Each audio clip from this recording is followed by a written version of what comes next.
Diana Spechler, your first storyteller. Come on up, Diana. Keep your applause going. This is a tough spot to have.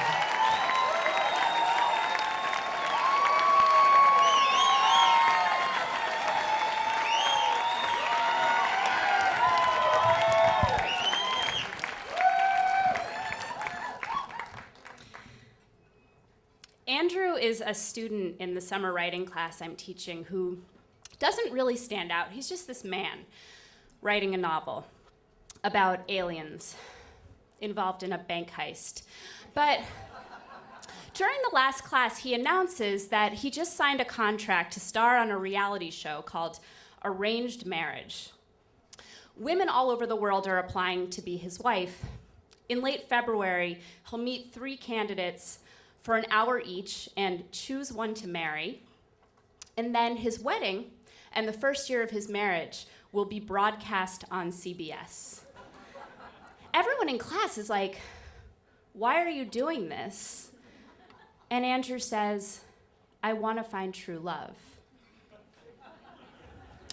Looking at Andrew, it occurs to me that this man belongs on television. He even looks like a headshot. Super symmetrical face, dimples, glossy finish.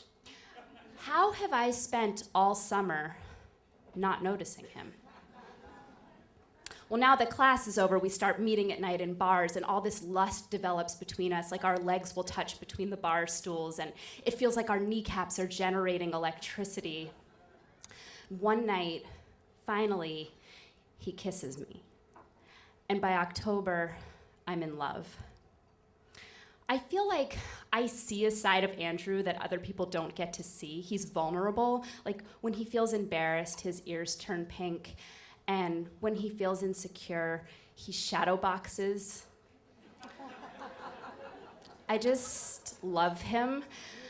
Even though sometimes he looks meaningfully into my eyes and says a cliche as though he invented it. Like, the opposite of love is not hate, it's indifference.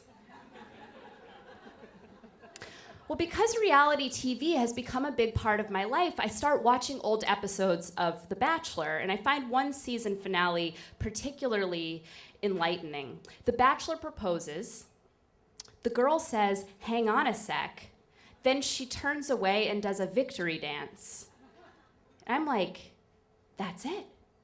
That's the key to lasting romance, to never getting bored. You have to achieve rather than receive love.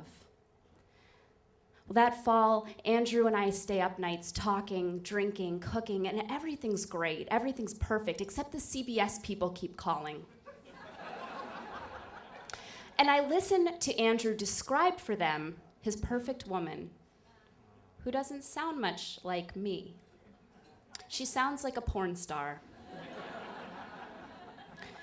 who's also a genius. But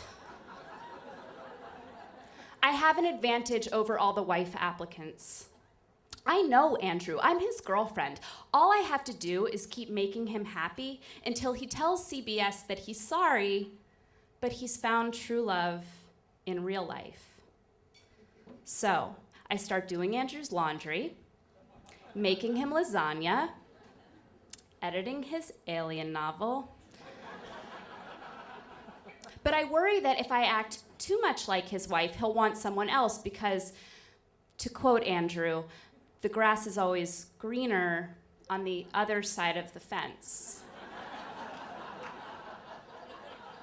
Well, one night in late January, he's sifting through pictures of potential wives, and I'm pretending not to notice, and he says, "You should apply to be my wife."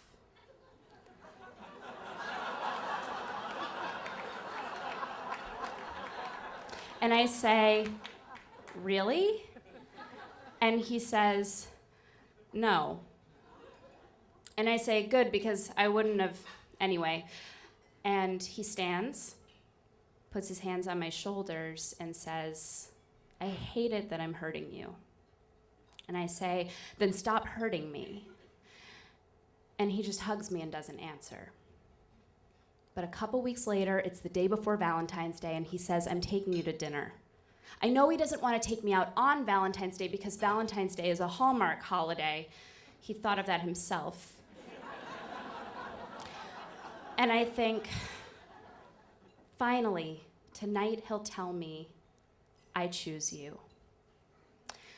So we're at dinner, and I'm all dressed up, and I'm waiting for the big declaration when Andrew sets his fork down, looks at me, and says, I don't love you. And then he says, but you're a beautiful person, inside and out.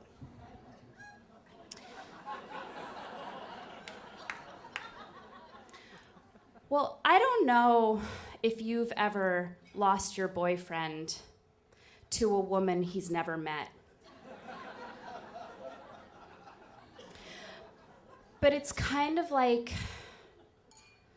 losing your best friend to an imaginary friend.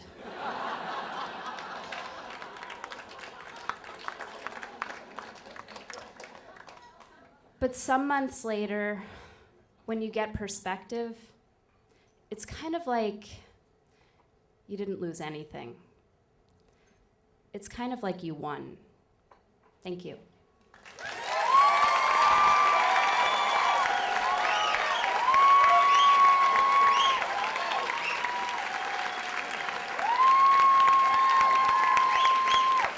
Diana Spechler.